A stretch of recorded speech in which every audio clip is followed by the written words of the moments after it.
今日係12月17號，歡迎嚟到每日一局欄目。今日我哋拆解一個市場好關心嘅問題：日本點解會揀喺呢個時間節點加息呢？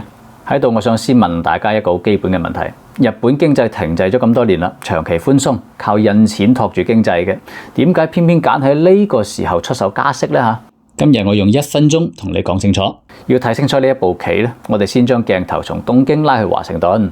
睇下美國而家卡住喺一個點樣嘅位置？嗱，一邊咧就係物價仲高，通脹未完全壓落去；而另一邊咧，利率企住喺高位，經濟都撐唔住噶啦。咁一句話嚟形容咧，就係佢想降息放水，但係水位已經好高啦喎，咁點算呢？想寬鬆又唔夠膽咯，咁就要有人幫手收翻啲水啦。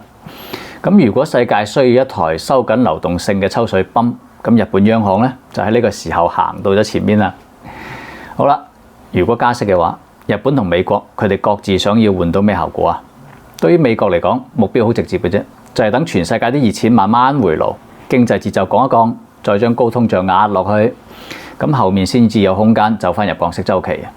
否則咧，特朗普同鮑威爾就算拗到天光啊，都統一唔到方向。而對於日本嚟講，就係借住今次加息壓一壓疫情之後飆升嘅物價，同時穩住日元，試圖擺脫廉價貨幣呢頂帽。所以日本佢加唔加息，從來都唔係一個國家話晒事，更多係跟住美元金融體系去調節水位啊。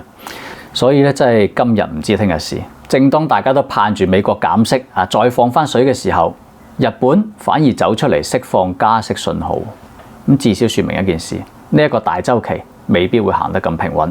今日就傾到呢度，我哋聽日見。